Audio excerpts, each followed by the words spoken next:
Welcome to Around the Weird. Here's your host, the museum curator of the strange and unusual, Mr. Nothing. Thank you, mysterious voice, and welcome back to Around the Weird, a booktube channel where I talk about all the unusual and out of the ordinary literature that I've found in my travels. Today it is it's the end of one month and the beginning of another, sort of. I was a bit delayed with this, but I want to do the usual wrap-up and TBR for September and October. I do think it was a busy month for reading in September. There were a lot of pretty good books, but there was also some middle of the road kind of things, which is usually how it goes. I am concerned though that I, like in the past, I've read like really solid A+ stories, and I'm finding that less and less. I might not be looking in the right places, or I might just be saddling myself with mostly graphic novels these days. But I really am trying to find those books like John Williams' Stoner, Octavia Butler's The Parable of the Sower, and many other stories, which I considered real perfect stories. And I feel like I'm not getting as much of those, especially in the latter half of 2025. I do think it's a minor issue, but it's becoming growing for me, and I just want something more substantial as of late. That's really my hope. Of course, work has become busy again because I work in higher education, and we've hit that busy period of fall quarter, so I'm having less time to read, but I am still trying to make time for books that I want to read. I specifically want to point out that I made it through my 2025 TBR as I read Their Eyes Were Watching God, which was the last book on that list. So that was really enjoyable, and I'm glad I made it through the entire list this year. Some years I've only made it through like partial list. But I think that's a good sign that I really found a solid list of books worth getting through, even if some of them were pretty good and others were not. But hopefully I'll have another TBR for 2026, presumably if the world hasn't collapsed into chaos by then, with all the weird stuff going on and the terrible presidency stuff and just the immense amount of suffering that is going on. But yeah, maybe don't focus on that so much. But yeah, without further ado, let's talk about the wrap-up and TBR, and I will move on from there. So what did I read in September? In terms of books, I read Black Sheep by Rachel Harrison. I thought it was okay, but the story was heavily flawed. Particularly my biggest problem with it was the main character's willingness to sort of accept humanity going to hell. Accepting letting the devil rule over everything. It's an interesting idea, but the story doesn't give us a lot to work off of about why she's willing to accept that.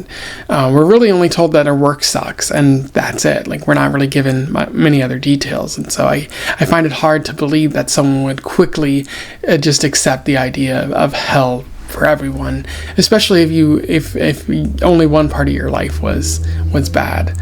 But maybe, if my life was as bad as the main characters, maybe I'd be willing to sort of see humanity destroyed as well. I don't really know, but I do think the story feels kind of flawed for that.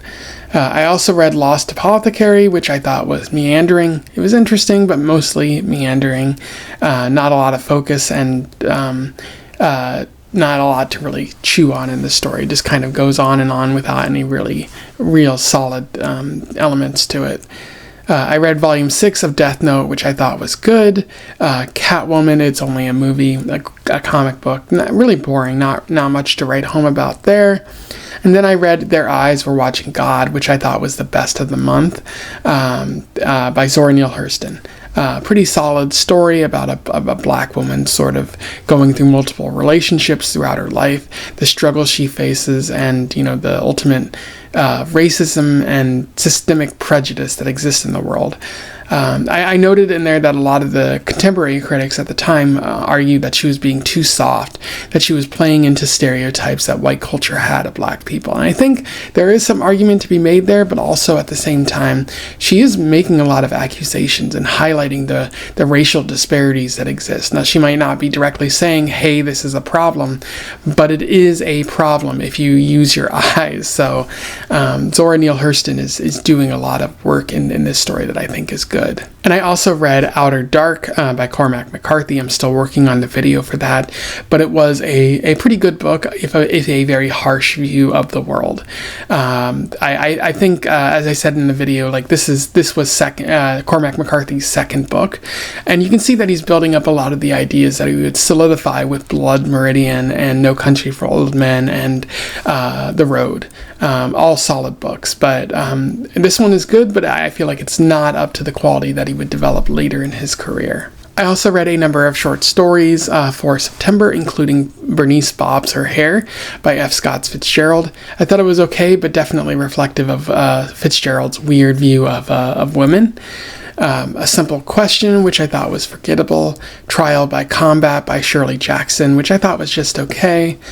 To Build a Fire by Jack London, which was a pretty solid story, just highlighting, how things can quickly spiral out of your control. And the relationship between the man and the dog in the story was particularly interesting too. And then Death of the Right Fielder, which I thought was a pretty good short story. I really liked, the sort of absurdist nature of it, but also the sort of interesting exploration of how we view death and how it can kind of make us act irrationally at times. So definitely an interesting short story there that I recommend that you find. It was in a short story collection called The Coast of Chicago, if you're looking for that. And then I read a number of poems, so check out my Poetry Thursday playlist if you want more details about that. So what do I want to read for October? Well, it is the spookening season, so I hope to get some interesting horror during this month, including Death Note, which is the series that I've been exploring. Stephen King, I want to get to one of his stories. I don't quite know what it is yet, but I'm thinking something to do with The Long Walk, which was recently adapted into a movie. I think that could be a fun read. Also Gravity's Rainbow by Thomas Pynchon. I've heard of that author before, but I haven't checked out any of his work. And I think some people have said it's pretty similar to House of Leaves, although maybe more in style and postmodernism than anything else. I also want to get to the Berserk, the next book in the Berserk series, some library reads, and then maybe also get to The Picture of Dorian Grey by Oscar Wilde.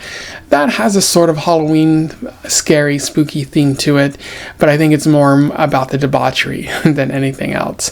And that was a banned book at the time, and it got Oscar Wilde into trouble for its depiction of debauchery and sexuality in a very Victorian repressed time. So it's always important to read those types of books. I also have a number of short stories with spooky themes attached to them, including short stories by Arthur Machen and Edith Nesbit. So I'm looking forward to that. And then, of course, I will also explore some poems with spooky themes to them, or kind of horror themes, or even just unsettling elements of poetry. I do think I've kind of made it through many of the poems that are more well known about that are horror themed or something like that. So not much room to go elsewhere, but there are still poems out there that have those kind of spooky atmospheres to them that are worth exploring. So be on the lookout for that as well. Anyway, those are my thoughts on the wrap-up and TBR for September and October. A lot of good things planned, and I do enjoy what I've read thus far. It's been an interesting year for books, and I hope to have a good rest of the year as well. If you have any recommendations for me or anything else like that, or you simply want to comment on something I said here, let me know in the comments below. I would love to hear from you. Otherwise, don't forget to like, share, and subscribe so that more people can find out about this channel or one of the books that I read if they're interested in that. And until then, I wish you the best of luck in your weird and spooky October travels. Farewell.